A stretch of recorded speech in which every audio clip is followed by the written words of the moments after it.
Okay, folks, welcome to Virtual Bar Night for Tuesday, July 29th.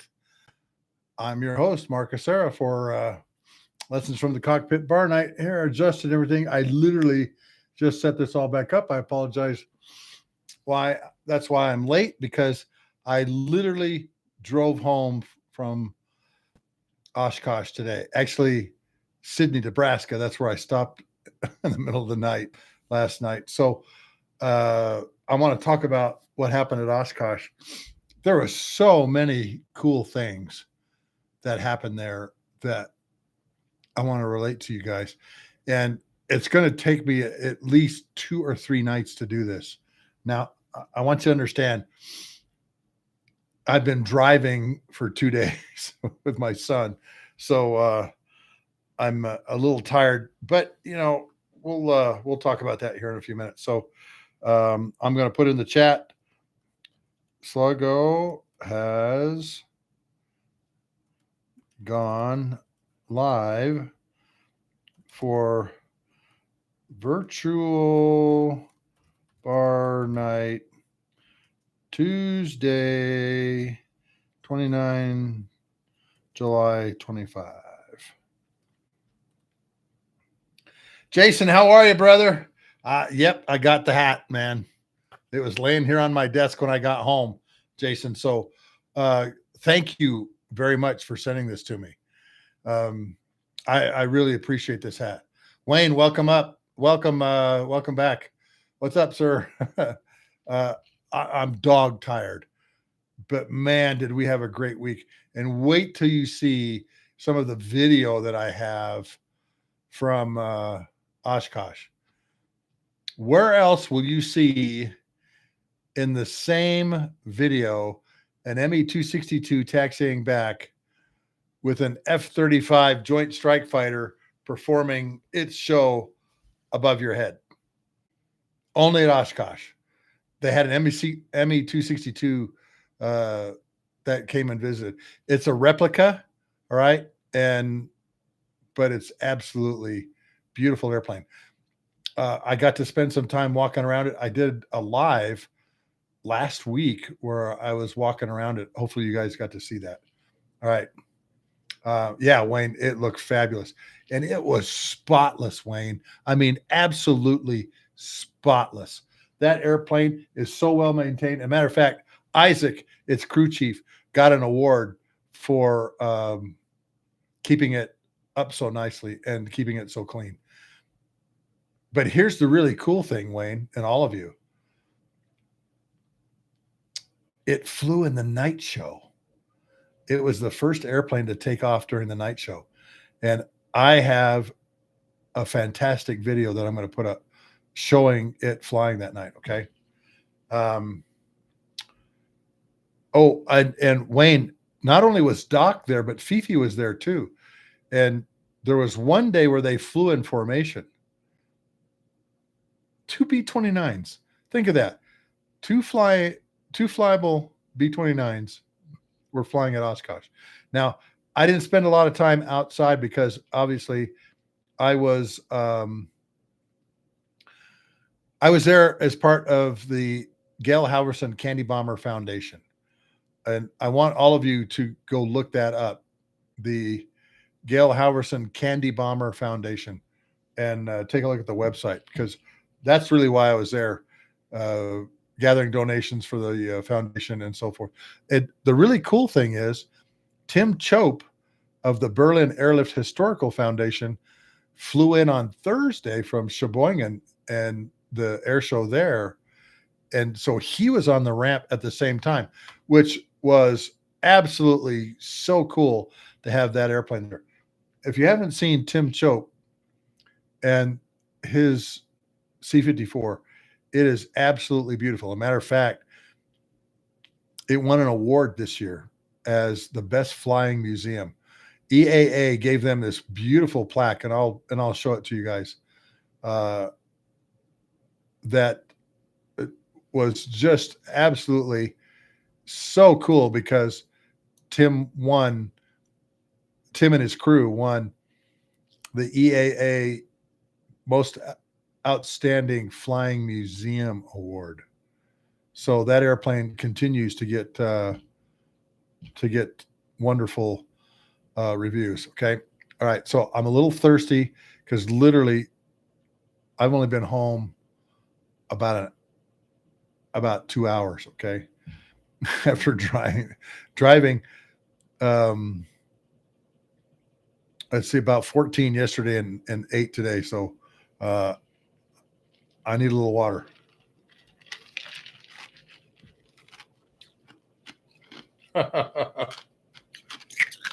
There you go, Wayne.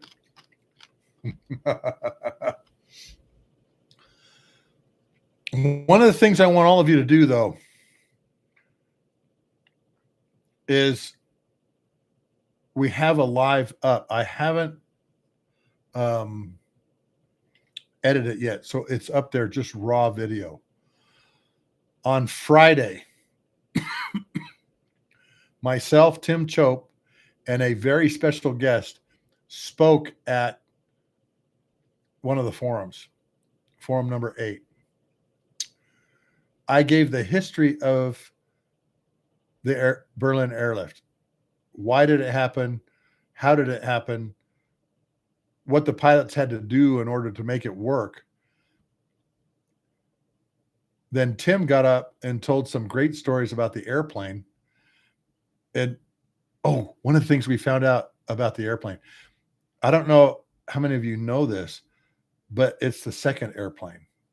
They're actually flying a second airframe made from parts from an airframe they found and the first one. The first one got hit by a bad storm, like a tornado, and it messed up like the wing box. Okay.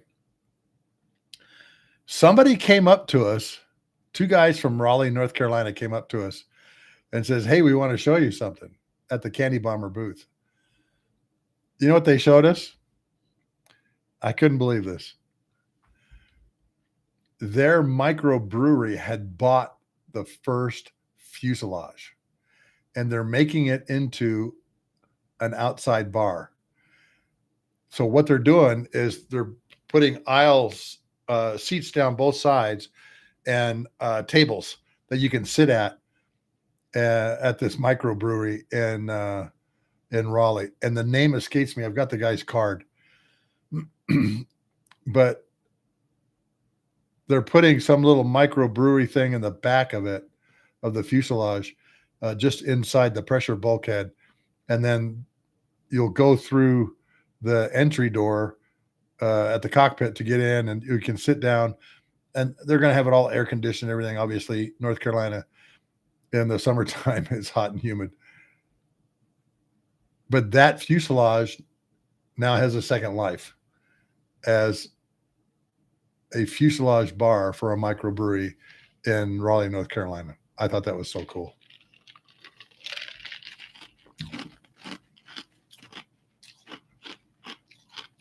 There you go. Chewing ice again, son. Chewing ice again. So back to the talk we gave. Tim gave some phenomenal stories about flying with Gale Halverson, Colonel Gale Halverson, the Candy Bomber. He is revered in Germany like a war hero. And the story is, while the C-54 was in Sheboygan for another air show, an older lady came up to Tim Chope and said, "I'm one of the Candy Kids." That's what they call themselves, the Candy Kids. Her name is Crystal. She was 5 years old, and she was one of the kids at the end of the runway at Tempelhof waiting for the parachutes of candy. And she gave the funniest talk on all of her girlfriends being around her and her elbowing through them and everything. I mean, just fantastic stuff. Anyway, for Friday's discussion, we went and got her, and we put her in the crowd. We didn't tell anybody she was there. So we had a lot of people that were there for this Friday afternoon discussion, this forum. I called it the Berlin Airlift, a Cold War conflict, because the Berlin Airlift truly was the first conflict of the Cold War, and it has the distinction of being one of the Cold War conflicts that was strictly won by air power and air power only. The French, the Brits, the Americans, all flying supplies in there. Think about this. 13,000 to 19,000 sorties a month for 11 months. Now, it took them a while to reach that, obviously. And there were some real problems initially until General William Tunner, the man who run the CBI, the hump resupply, came in and fixed everything. And he's the guy that set up the corridors to get in and out. So you'd come from the north, come to a point, come in to the airfield and land, or if you went misapproached, you just went home. And there was a corridor literally right off the runway. You got in it and you just flew home. And they were stacked, I think, between 5,000 and 12,000 feet.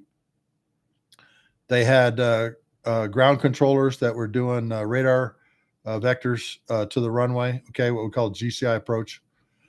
And is that right? GCA. Thank you. GCA approaches. And they would literally, during the bad weather, 400 foot and a mile visibility was their minimums. And at that mile was literally the lights of Tempelhof, and Gatow was the other runway that they were flying into. And of course, Stalin didn't believe that they could do it. But Crystal talked about how she had 15 minutes. Think about this, 15 minutes to grab everything that she could grab and leave before the Russian army got to her house. She said 15 minutes. She says, what do you grab as a 5-year-old child in 15 minutes before the Russians come and basically take over your house? You know, think about that, all of you. You know, you've got 15 minutes before the bad guys show up your front door. What are you taking with you? So she ended up at a friend's house, if I remember right, and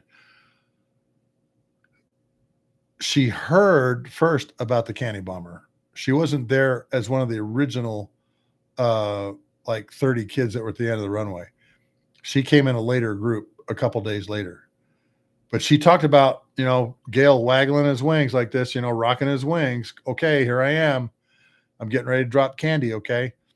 And she was elbowing her friends and everything to get at one of these things. But she said during her talk that, hey, sometimes that was the only thing I ate all day. So all of you go watch the live.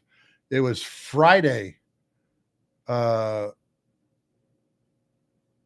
25th that I did this, okay?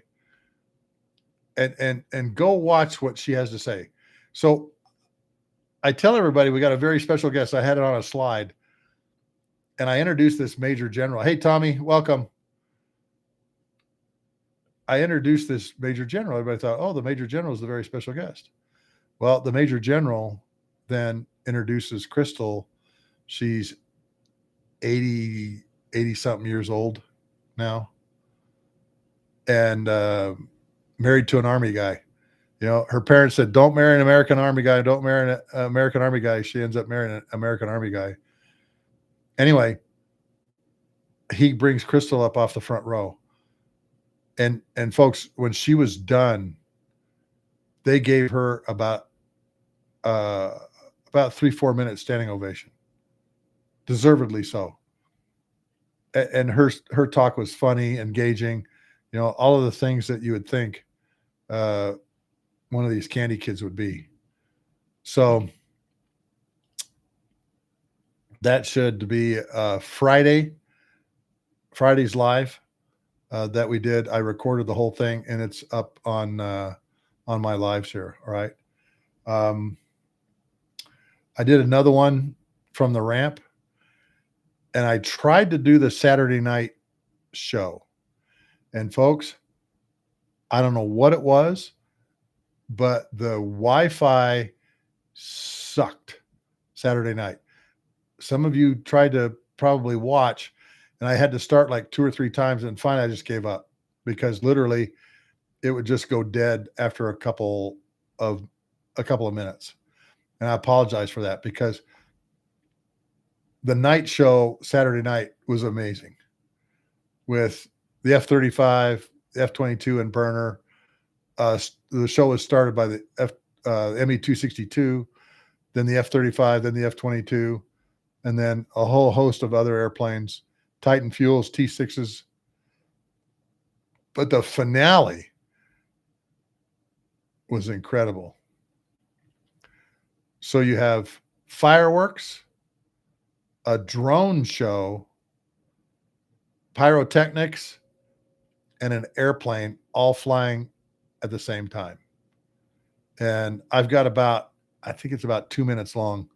It'll end up being like a video of that night show, and particularly the finale, because there's fireworks, there's those great big oil fires that are going off.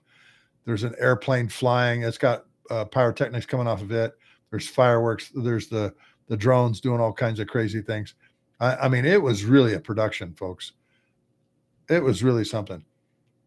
And I will tell you, there was more than 100,000 people stretched along the runway watching this show that night. I made the mistake of about 3:30 going off the airfield to go get something to eat for my son and I. He loves Culver's, and by the time I got back to the base, all of the traffic flow had changed. So my son's, if you've ever been to Culver's, they have these things called concretes. The concrete wasn't so concrete when I got back after about an hour and a half. Crazy. Tommy, what do you think about Thailand replacing the F-16 for the Gripen? You know what? The Gripen's a great airplane, great modern airplane. It's probably more modern than the F-16s that they're replacing. So, Tommy, I would think that's a good decision. Flofus, welcome. Love your shorts. I appreciate that. Thank you very much for looking in on those. All right. Are there any questions?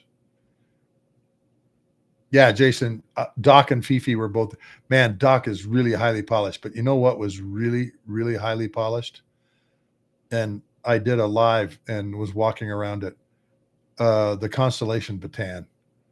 I mean, it had a mirror finish on it, folks. It was gorgeous. Beautiful airplane, you know, the Lockheed Constellation.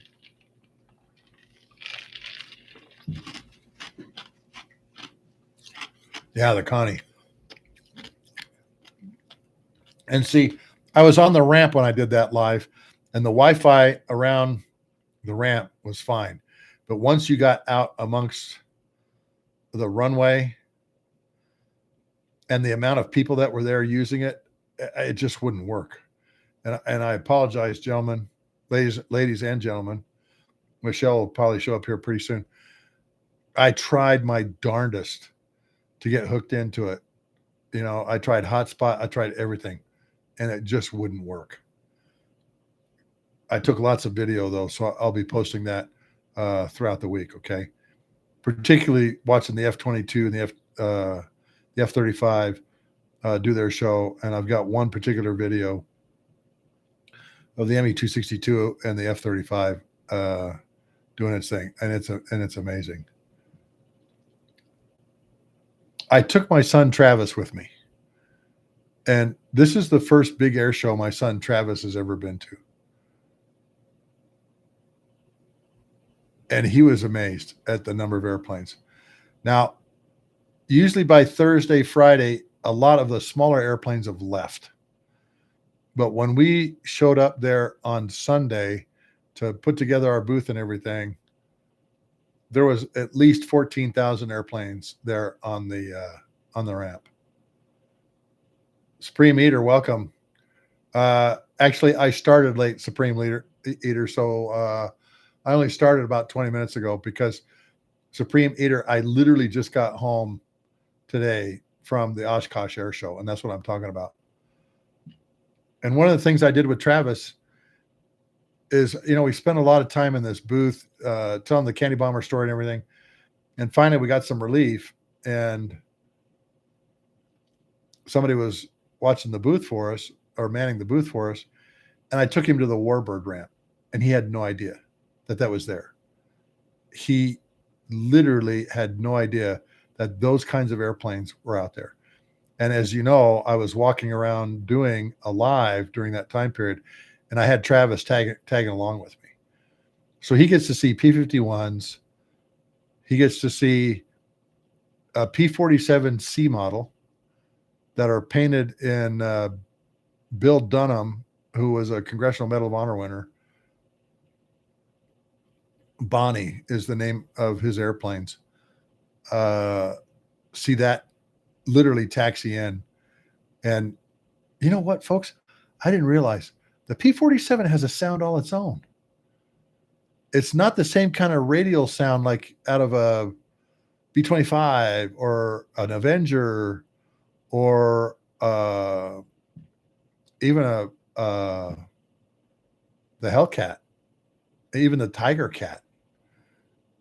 I was really surprised that the P-47 kind of had a real interesting sound of its own, real throaty, but again, and it was a beautiful airplane.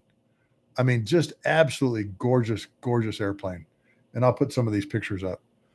But Bill Dunham, the guy that flew the P-47, actually was in a P-51, and when he won the Medal of Honor. Oh yeah, P-47. Wayne, you're absolutely right. There's something about the sound of a radial engine. And when Tim came in and landed, he's got 4 of them going at once. And I've got some great video of an Avenger, a Corsair, and a Wildcat taxiing out. And I was surprised that all 3 of them had kind of their own sound. The P-51 obviously is there, and it has a very unique sound all of its own. But Travis really noticed that. Hey, Dad, these all sound different. Hey, Mark, how you doing? Kenneth, welcome back. Yeah, the double wasp engines. So I've got some good video out on the Warbirds ramp. I took some pictures out. There was a lot of B-25s. Panchito was there, obviously. There's one that is marked in marine colors. It's got the bulldog on it. I can't remember. It's they call it a PBJ, but it basically looks like the Air Apache 8-gun nose. I mean, think about that, folks. There's 8 guns in the nose. There's 2 on each side on the cockpit. You've got 12 forward firing guns. Oh, and maybe the top turret shooting the same way. Okay. 14 forward firing 50 caliber machine guns. Devil Dog. That's the name of that's what they call the airplane. It was also there. And there was a whole lineup of B-25s. Only one B-17 when I was out on the ramp. I walked around the ME-262. Hopefully you guys got to see that, because it's just an amazing airplane. Because I want you to think about this. The ME-262 really changed air warfare. And the whole design of it and the whole concept of it, 30 millimeter guns, 4 of them, the wing sweep, the engines. And during the live, I got to talk to the director of the museum that owns the airplane. Keegan is his name. And you can go back and look at that. And he has some really, really cool things that he talks about. Okay. Oh yeah, Wayne, you're absolutely right. The 75 millimeter cannon. And you know what? Wayne, I think there's one that is in that configuration. It's got the four forward firing 50s and the 75 down on the left side. God, what's the name of it? But I've seen it in air show. All right. Okay. A couple of other things.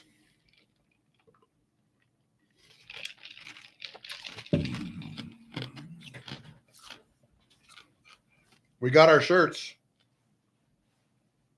What do you think? Let me show you the back of it real quick.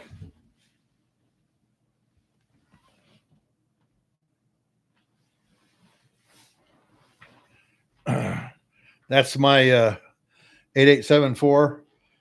And so we have some out of cotton, and this is a synthetic fabric.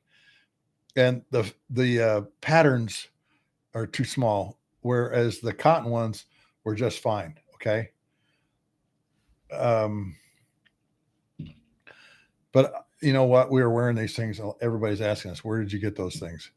I've got the Young Tiger Tanker Task Force patch on one. Ain't Misbehaving P-51 on one. Ain't Misbehaving. That P-51 was there. I got to talk to the pilot, Shane. He came by our candy bomber booth. Old gentleman has been flying Warbirds for 40 years and flew Ain't Misbehaving. One of the other Ain't Misbehaving pilots, they had several of them there, flew the thing out, I think Thursday.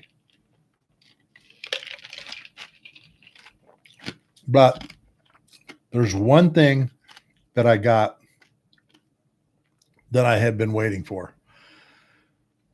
Those of you who have listened to some of my episodes, particularly early on and the latest one, have heard from my buddy Joe Katazinski, Taz. Taz was there Tuesday through Thursday with his two sons. Daniel, who is an F-16 pilot at Spangdahlem, Germany, who has been downrange for a while and had some great stories about smacking drones down with the 2.75 rockets. And then his son, Matthew. And Matthew is a Navy surface warfare officer, but he says, I'm going to get out and see if he can't get on a guard unit. Now, Taz has his own airplane. All of his boys know how to fly. They have their private license, even Matthew, even though he's in the Navy. So Matthew's thinking about going to a guard unit. But a year ago, maybe a little more than that, I told Taz, I said, your son Matthew's on a U.S. Navy destroyer, USS Austin. It was something Austin. I can't remember the name. Anyway, I said, there's something I'd really love to have off of a Navy destroyer. Well, Matthew was able to obtain that. Problem is, you couldn't mail it. You couldn't send it FedEx. And Taz actually asked me, hey, are you going through TSA to get there? And I said, no, I'm driving. He goes, good. I've got something for you. And I said, is it this? And he goes, yep, it sure is. Kay Roberts, welcome. Would you guys like to see what I've been waiting for so long? Because this is really cool. And it has been expended. All right. Yeah, Jason, I'm glad you like that in the book. Okay. You guys want to see this? This is truly amazing, but it's heavy. All right. So it's going to take me just a second to grab it.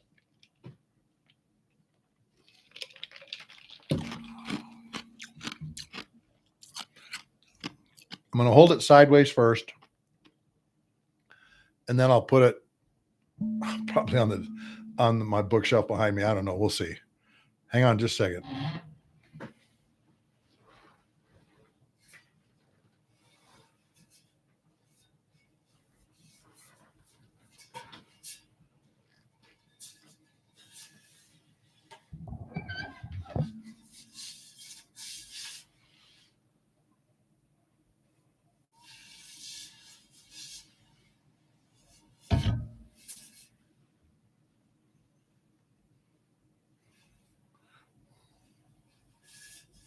Thank you, Wayne. Oscar Austin. That's the one. This, my good friends, is a 5-inch shell fired from the deck gun of the Oscar Austin. No, this is a lot bigger than a 105 round. Okay. Okay. So I'm glad you asked that. Okay. Okay, Roberts, let me show you the difference. Okay. This thing weighs about 20 pounds. Okay. Okay.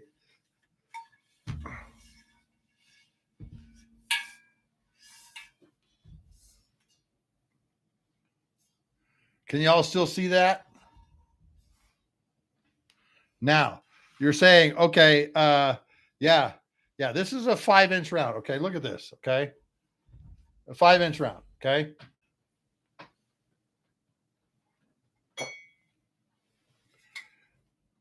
this is a 105 round from a AC 130. Okay, so here's that one. All right.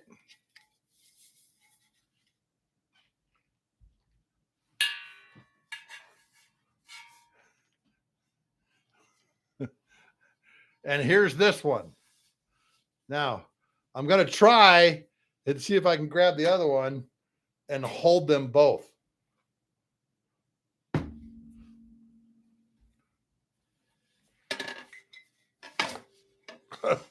Clunk. Now look at the size. 5-inch shell, 105 shell. All right. Yeah, this ain't a tank shell. AC 130, 105 round. U.S. Navy Oscar Austin, 5-inch deck gun shell. You can see at the nose, it's kind of dented in where it probably dropped on the deck. Okay. All right. But look at the difference between these two. All right. Yeah, Wayne, Mark 45, 5-inch deck gun. You got it. All right. Let me all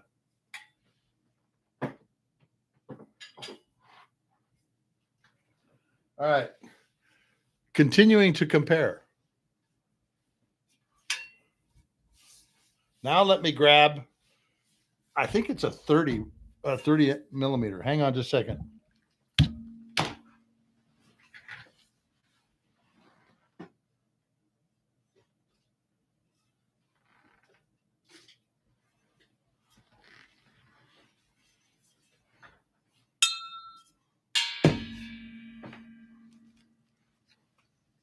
Don't you just love that sound? Dinner bell.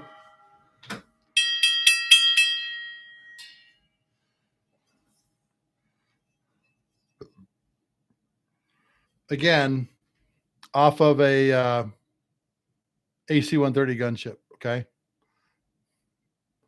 So let's do the same comparison. Okay.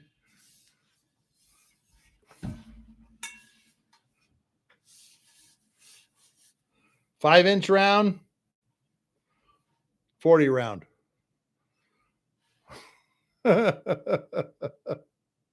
Is that crazy or what? And like I said, this 5-inch round, I've got to go in and weigh it. I think he said it weighed 20 pounds. All right.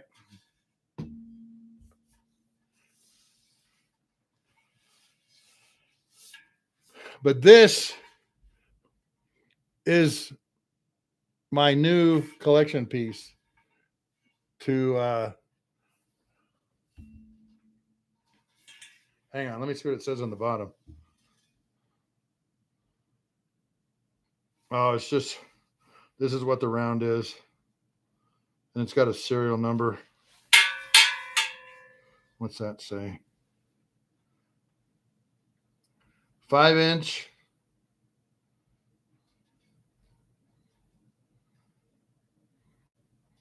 5-inch 54 caliber. 54 caliber. I'd have to put some light on that. There's the back of it. Okay. I've wanted one of these for a long time. And my good friend Taz's son was able to abscond one from the deck, from them firing these things. It's all scraped up. You know, obviously it's gone in and out of the chamber. I mean, holy smokes, man. 16 to 22 rounds per minute. Is that how much it'll do, Wayne? 16 to 22. But again, look how big this thing is. So it's going over here, not on my desk behind me because it'll just take up too much room. It's going over here kind of as a bookend to my bookshelf over here. So hang on just a second.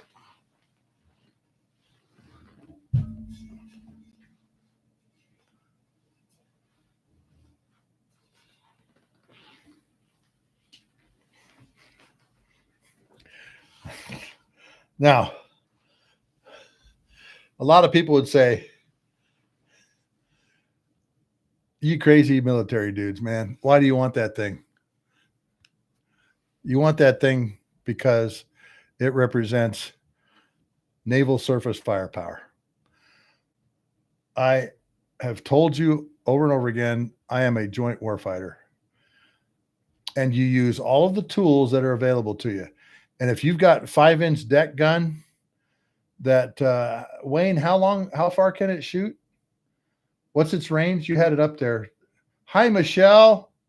How you doing? Received your book and my dad is waiting to read it when I'm done. I hear you talk about a lot of places I've heard him talk about. Oh, good.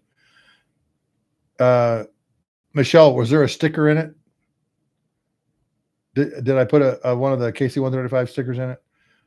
Again, Wayne, what's the range of these things? Sean Little, thank you. Oh, good. Thank you, Michelle. Good. Sean Little, welcome. Yeah, because it's cool. Exactly. 13 nautical miles with conventional ammunition. Okay. That's still pretty close to shore, but still. And the thing that his son Matthew told me, the fire control systems on the destroyer literally can put that through a window, through somebody's window. Whether it be an explosive round or it be a non-explosive round, and you're just sending a message. You can send a message to say, I think you better stop what you're doing by taking out somebody's bookshelf in the corner of their office. And yes, I know a story of that actually happening, okay? Where they had a guy, a really bad guy, and they were going to tell him, you and your sons need to stop what you're doing. And this is proof that we know where you're at. And he was in his office. And I can't tell you what, but I can tell you something took out the bookshelf on his left. That was probably 20 feet away from him. He got the message. He quit doing what he's doing. Okay. The biggest shell collector, and when it was a chaplain, altar of shells. Are we talking the same kind of shells there, Kay Roberts? So, Michelle, did you get to see the 5-inch shell that a friend of mine gave me when I was at Oshkosh? Please let me know, and I'll put it back up here again. I'll show it to you. All right.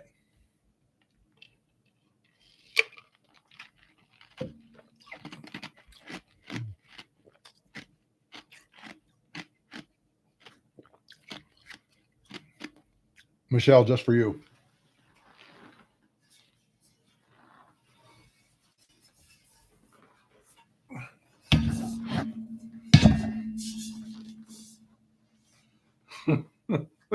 look how big this thing is, you know. And of course, it's got the dent in it where it hit the deck. All right, man, this thing is, yeah, holy for holies is right, Michelle. And like I said, this sucker, particularly at this end, is really heavy. All right.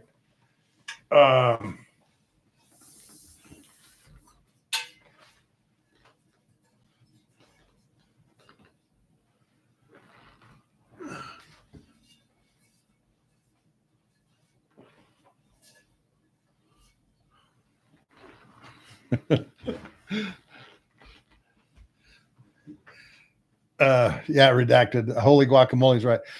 And again, folks, he flew my friend Taz, his two sons, Daniel and Matthew, flew out in his 172 with that thing in the back. And like I said, he asked me, "Hey, are you doing TSA?" "No, I'm driving." He says, "I got something for you," and that's what it was. So,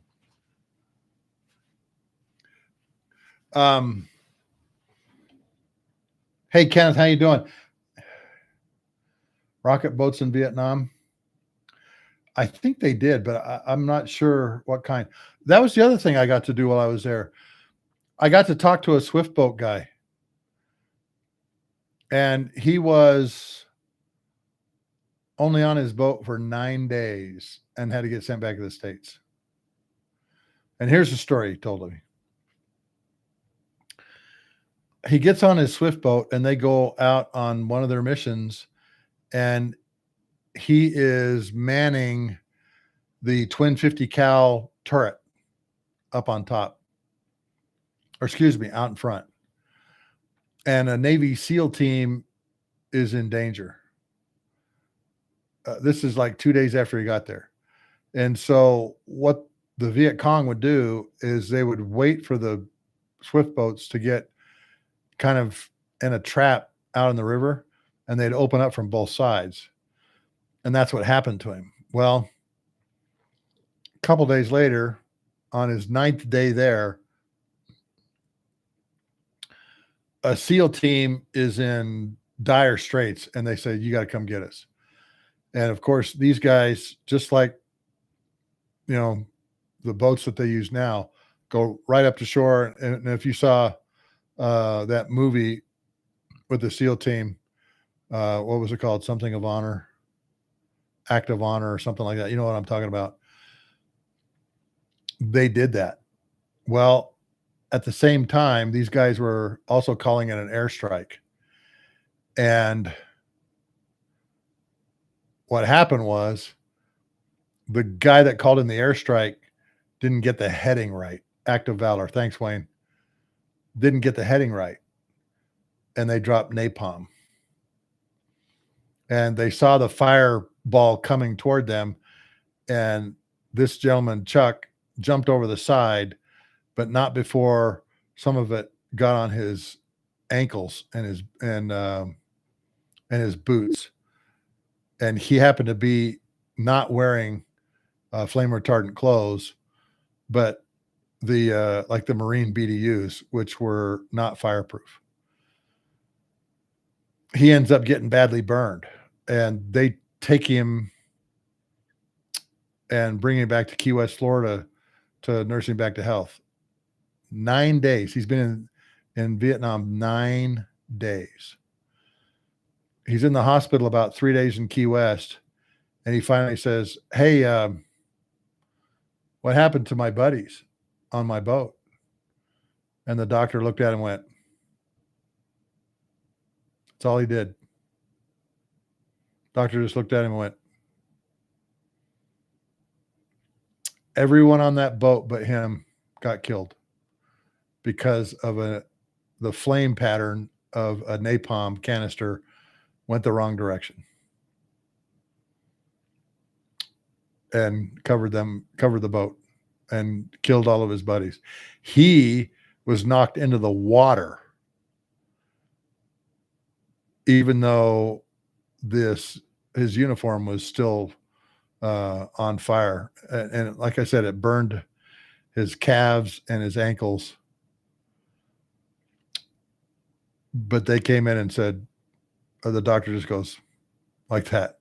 Hey, where are my buds? Shakes his head. I'm going to have him on the show. I realize it's not a cockpit kind of thing,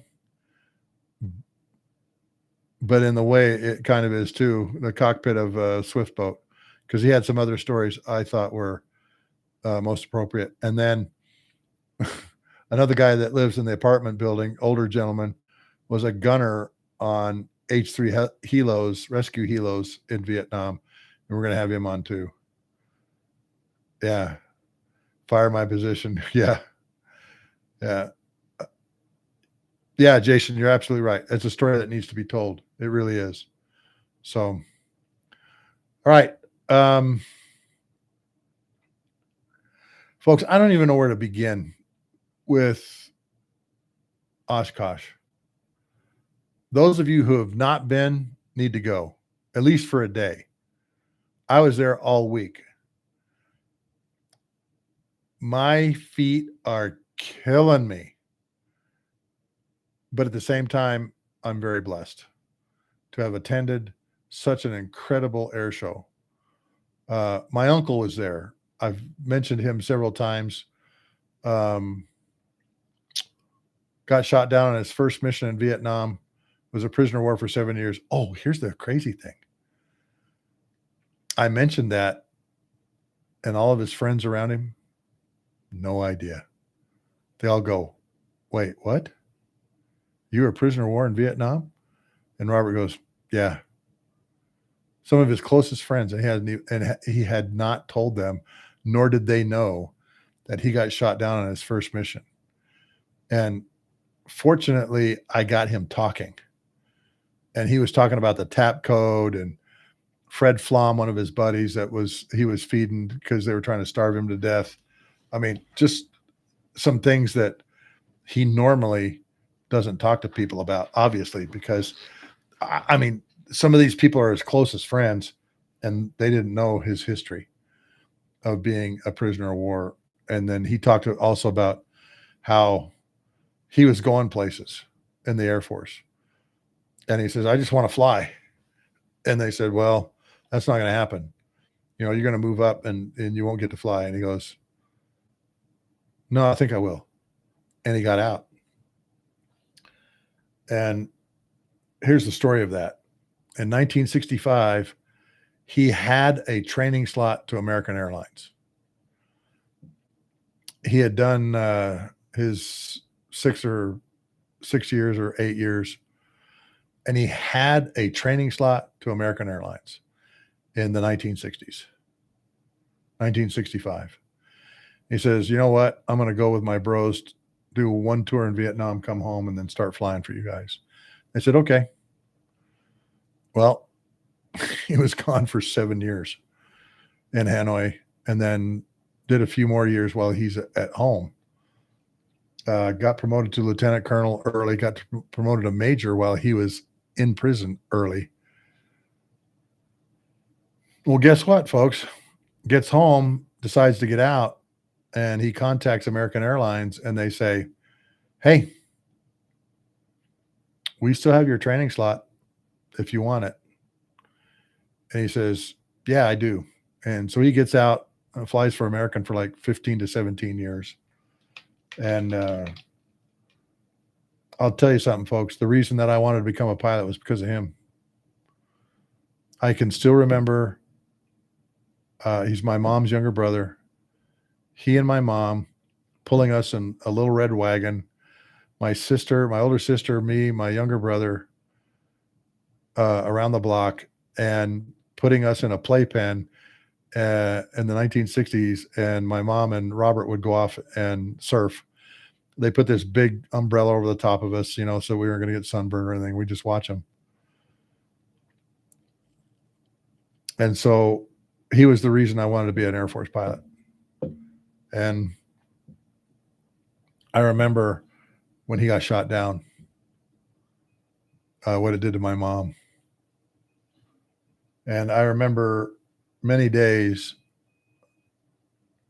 going through the house when we were living in Atlanta, Mom, Mom, Mom, and she wouldn't answer. And I'd go upstairs in her room and she'd be on her knees praying. I come from a very religious family. I am a member of the LDS Church, have been all my life, a practicing member of the LDS Church. And there was times when my mom would be on her knees for an hour, 2 hours. Everybody said he was dead. My mom said, no, he's not. He's coming home. He's alive. We didn't hear from him for 4 years. And he was listed as MIA. And all of his buddies in the 4-ship that he was in said there is no way he survived. There's no way he survived that impact of the shells and the impact, the plane breaking in 3 pieces and all of them hitting the ground. And in fact, he did. When he pulled the ejection handles, it popped him up instead of down. He took 3 swings in the chute and was on the ground, and some farmer with a musket captured him or something like that. Okay. And we got a letter from him in 1969, or his wife did. Then his then wife got a letter from him. Didn't make any sense. And he told me later on it wasn't supposed to, because it was all a lot of inside information, I'll just say. Okay. Hey, Don, how you doing? I don't know what you mean by have you made white while flying. Anyway, so we started getting more letters from him, obviously. He was in the first batch to come home. He was prisoner number 62. So he was in the first batch to come home. My mom watched him get off of the Hanoi taxi in the Philippines. We were up at like 4:00 in the morning. Watched him get off, get in a bus. And of course they went to get, they went to doctors, medical staff to see how they were doing. They're all malnourished. They had a lot of problems, had a lot of tapeworms, all kinds of stuff, problems from malnutrition, the things that they were eating and everything like that. He tells a funny story. They put him on restricted diets when they got to the Philippines. Okay. And of course, one of those things that they weren't allowed to have was ice cream. What do you think those guys did with that little band that said no ice cream? Yeah, they pulled that sucker off and threw it in the trash, man. He says they were down on ice cream like crazy. I think they, like gallons of ice cream, okay, that they haven't had in a long time. It was about 4 months after he got home that they had a ticker tape parade for the POWs and the Sante Raiders in San Francisco. We were living in San Jose at the time. And my mom wouldn't take me out of school to go to the ticker tape parade, but she took my 8-year-old sister out of school to go up there. So my mom is watching the trolley cars go by. She sees Robert. She goes under the barriers with my little sister, holds my little sister up to Robert. And Robert, kisses her on the cheek and everything like that. And during the whole time, my sister, my little 8-year-old sister, is just looking at the camera of whoever this photographer was that was sitting beside Robert, or maybe one person down. But that photographer happened to be from Life magazine. And that picture of my mom holding up my 8-year-old sister for my Uncle Robert in his blues on a trolley car during a ticker tape parade made the cover of Life magazine. Which I think is pretty cool. Yeah, I'll have the bucket of ice cream, not just a bowl of ice cream, the bucket of ice cream.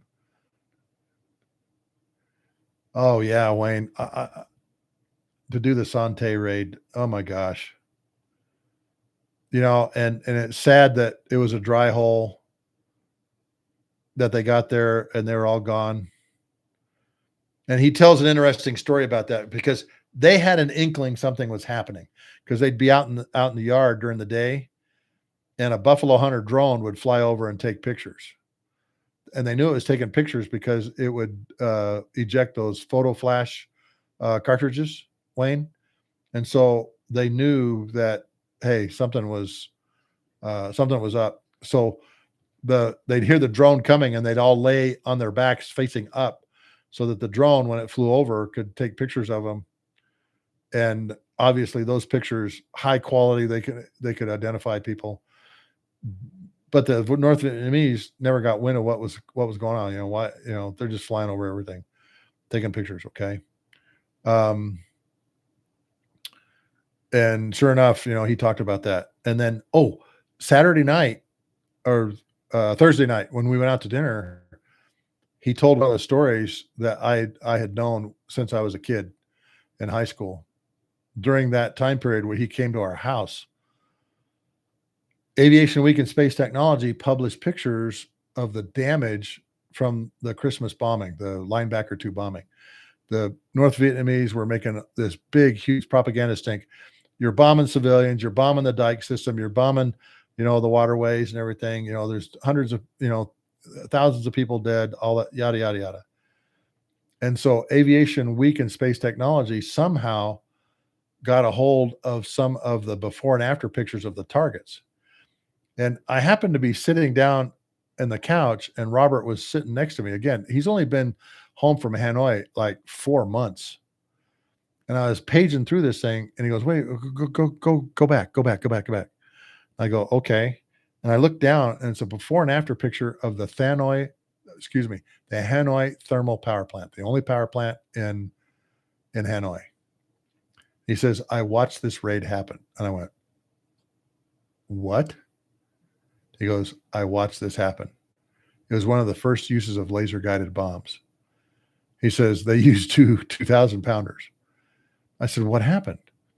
He says, "Well, the thing is you had to drop the laser guided bombs back then supersonic so that they had a real head of steam. And we heard the Phantoms go boom, boom, as they went supersonic and rolled in to drop these bombs. And then they had another airplane that had what's called a paved knife pod. That's PAVE knife, KNIFE pod, which was a Vietnam laser designator. It looks like a funny banana kind of shape, the nose of it. It has a long, slender body, and then the nose of it kind of points down like this. And if you go paved knife pod on and Google it, it'll come right up. Anyway, they dropped the bombs. And those laser guided bombs, he can hear the fins because they're going click, click, click, click, click, click, click, click. They had what they called bang, bang guidance. Okay. The fins just go bang, bang, bang, bang, bang, bang to guide the thing in. Okay. And you can hear them click. Anyway, they come in, and the building was a long building, and it then had a 50-foot wall around it to protect it from, they hoped, from bombs.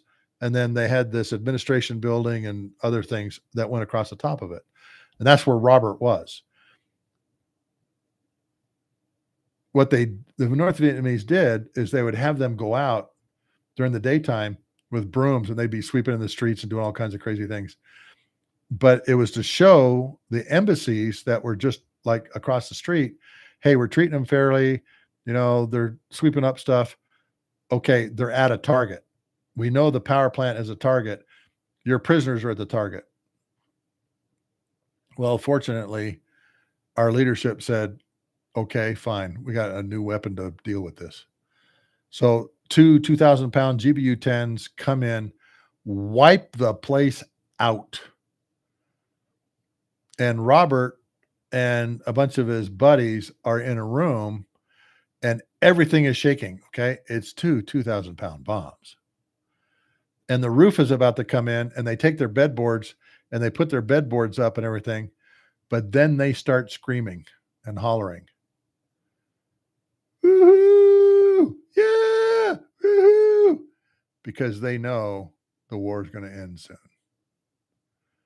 If they can come in, drop these bombs that accurate on that building, he says, we knew that it was just a matter of time.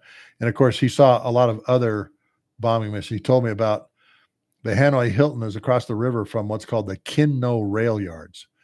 And 3 B-52s dropped 105 each, 315 500-pound bombs on the Kinno rail yards. And that was across the river from him, all right? But as I was paging through this Aviation Week, it showed the before and after pictures. And he told me, this is the building I was in when they bombed it. Let me tell you the story. He was at the target and got to see some of the very first laser guided bombs being used and come in and smack that building. Okay. Yeah. Wayne, the Dragon's Jaw. All right, let's take a look here, Wayne.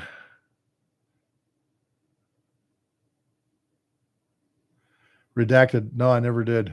Beehive anti-personnel rounds. No. I came much later than that. The cluster bomb that we used during Desert Storm were CBU-87 and CBU-89 Gator mines. CBU-87 was called a combined effects munition. It had these little fins that popped out and it would spin, you know, and then send out these little sparkling bomblets. It was really crazy. During the second Gulf War, we had another cluster bomb. It's called CBU-105. It's called a sensor fused weapon. And it basically has a IR sensor in it and sends this explosive molten spall through engine decks. And then around it, it's got little dimples that create these like 50 caliber size mini balls that, take out soft skin vehicles or soft skin people. All right. Yeah. A falling EFP. Exactly. Go look up CBU-105. It was one of the most amazing weapons. And you know what? During testing, they call it the succession of miracles bomb, because literally there was a succession of miracles that had to happen with the panels opening up, the canisters coming out, the parachutes opening, the things detaching, spinning up, looking for targets, with its IR sensor and everything. And then, of course, the thing tilting and sending the EFP through the whatever it was. But hey, guess what? It worked. There's a really good video of a MiG-29 out on an open ramp that gets smacked by one of these things. And it's very accurate. And of course, all these little bomblets and all these little 50 caliber mini balls hit the MiG and just blow to smithereens. So, all right, folks, we've been going for an hour. And as I mentioned to you, yeah, wind corrected munition dispenser. We call it WICMID, Wayne. WICMID, wind corrected munitions dispenser. And it's GPS aided, which is great. Again, folks, I apologize. I'm really tired. I'm going to rest up so that Thursday I'll have more to talk about. There's a lot going on in the news. There was a lot of discussion on they're going to buy more KC-46s. And a lot of people are like going, why? When we were talking to people there, I got to talk to a great crew, KC-135 crew from the Milwaukee Guard. They're called the Brew City Tankers. KC-46 from New Hampshire was there. I'll get to see that again here pretty soon. I'll be at Tailhook. Then those of you in New England, I'll be at the Pease Air Force Base, Air National Guard Base Air Show that weekend. I'm actually speaking on the Friday before. So, and then There's a really good chance I may be at the Andrews Air Force Base show, which I think is the 8th, 9th, and 10th of September. I'll have to look it up. But we had a very successful showing at Oshkosh with the Candy Bomber Foundation, the Airlift Tanker Association.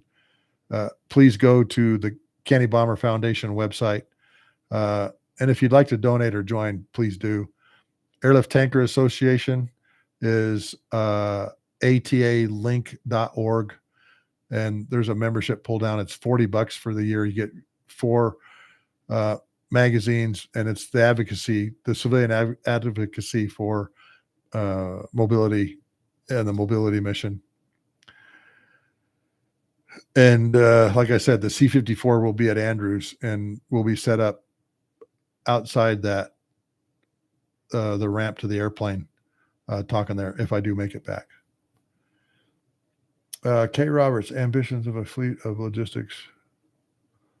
No planes, lots of Cold War failed experiments getting approached with modern aviation. Yeah, Kay Roberts, you're correct. There's and I thought, isn't this incredible? Here's the ME-262 with electromechanical instruments in the cockpit, you know, old engines, everything, and literally the F-35 doing its display overhead. And I panned from one, you know, the ME-262 taxiing by, and the F-22 and burner, you know, and it was very humid up there. So there's contrails off the wingtips and off the fuselage body. It actually made for a pretty good video, which I'll have up here pretty soon. Brett Patrick, I have never been to China Lake. I wanted to, but never got there. And one of my programs was AIM-9X, Brett, which was being tested at China Lake. And a funny story about that too. Have I told you guys the AIM-9X truck story in the chat? Just tell me if I have. If you guys have heard that. The AIM-9X truck story. I can't remember if I've said anything about that or not.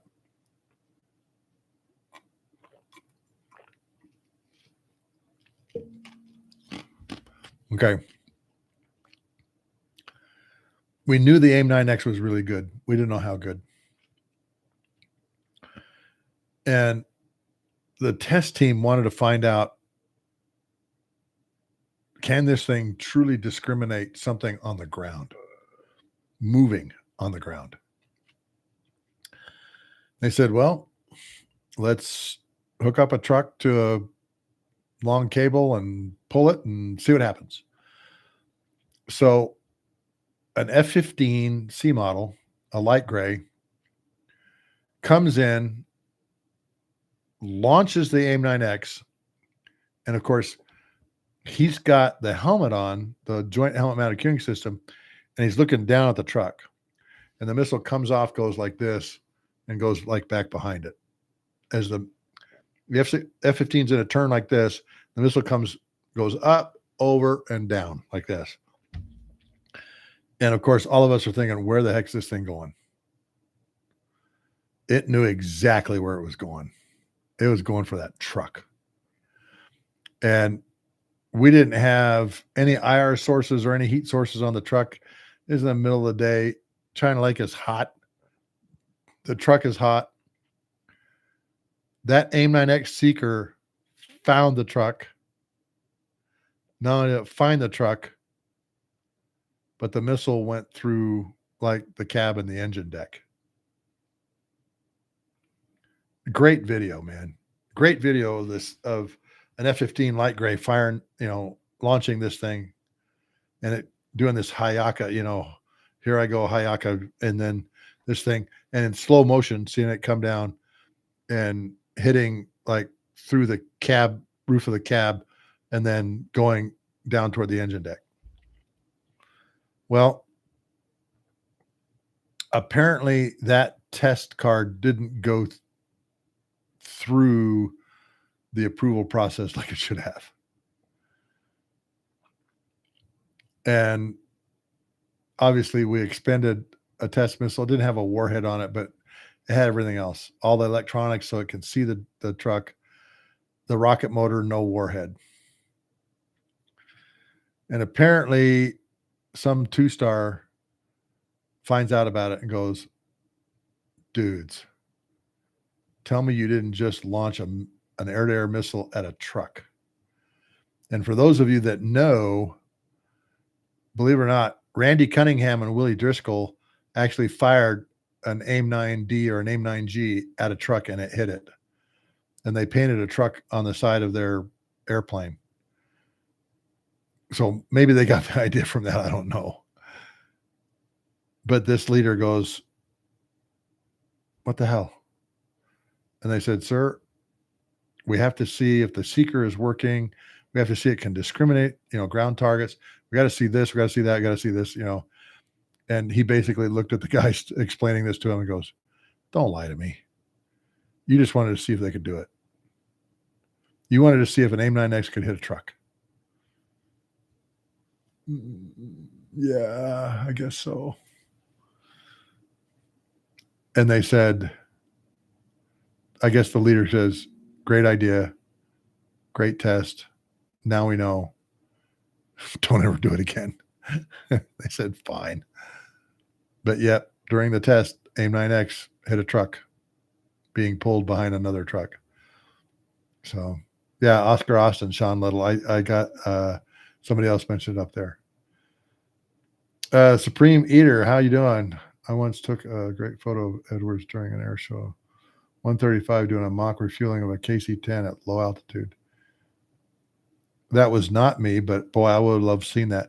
So at Oshkosh, they had one of the Milwaukee tankers that was down low, and it was refueling F-35s. They were not connected. The boom was not in the receptacle of the F-35, but he was in pretty close to the contact position with the other F-35 on the wing in the observation position. And then they got to the end of the runway, and the F-35s went one way, and the KC-135 went the other way. It was pretty cool. I have been to an air show, believe it or not, in Provo, Utah, where a Utah Guard tanker and a Reno Air National Guard RF-4 came down the runway at Provo during the air show. The Blue Angels were there in the F-4s at about 300 feet, maybe 400 feet. It was under 500, I'll tell you that, meaning there's not a lot of room for the F-4 to move. And they were connected. And I later found out that's a huge no-no. Because obviously, if something happens, then the fighter's got to be able to move. Well, in this case, the boom operator says, I'm sticking him. And the F-4 says, stick me. And they did. And they came down the runway, like I said, about 300-400 feet with the boom latched to the RF-4. Yeah, the high rollers, baby.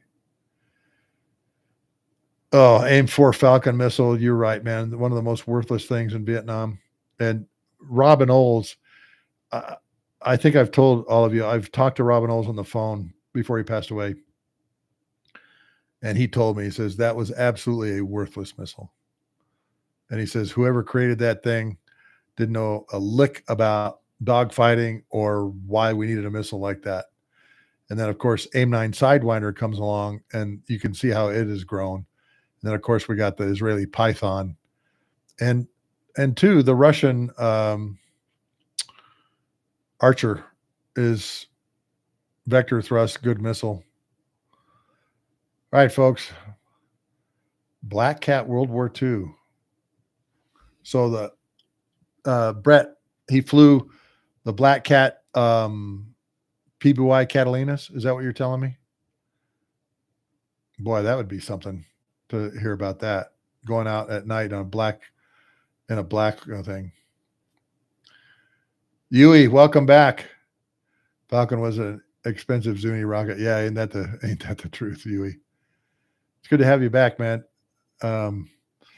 Yui, I just got back from Oshkosh literally about 2 hours ago, maybe 3 hours ago, and I'm dog tired from driving for the last 2 days. So what I'm going to do is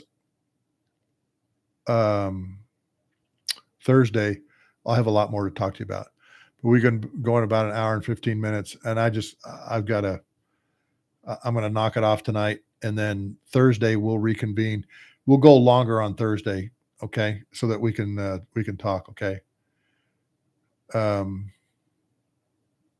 Because I've got a lot of other stories from Oshkosh, talking to pilots there. Met some great people, had a QR code so that they could go right to my website and enter all their information. Met an F-15E guy by the name of call sign Thug, as in Thug, Thug, that I really want to have on because he had some fabulous, fabulous stories from flying out of Seymour Johnson. Just recently retired and is now flying with Delta. So thank you, Michelle. I hope you're enjoying the book, Michelle. And I hope your family member enjoys it too.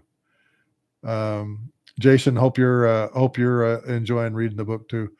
And like I said, those of you that want the book, let me put it in there one more time.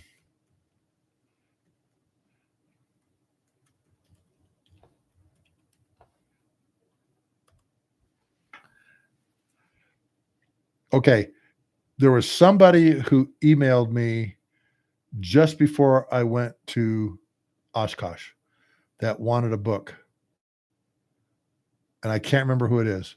Again, I'm really, really tired right now just because I've been driving so much. If that person's on, please speak up here in the chat, or I'll go back and find the email that you sent. But Michelle, I'm glad you got your book. Jason, I'm glad you got yours too. For those of you that don't know, I put one of my 7-inch stickers of 8874 in there. It looks really cool. And then I put my card in there too. Different than listening. Oh, that's interesting. 44 mag Super Red Hawk. What are you shooting through, Yui? Tanks? Yeah, it's different than listening to the audio because you can picture things particularly with the pictures in there. All right, folks. Thank you for joining me tonight. Thank you for staying here with me again. Real tired. The one live that I did from the ramp at Oshkosh is doing very well, and it had like 174 people watching, and it's got like 8,500 views or something like that. It's doing pretty good. And all the best to all of you until we talk again on Thursday night. Sluggo signing out here. Thank you for being with me. Please go to Kenny Bomber Foundation and Airlift Tanker Association and take a look and think about becoming members of both. All right. Take care.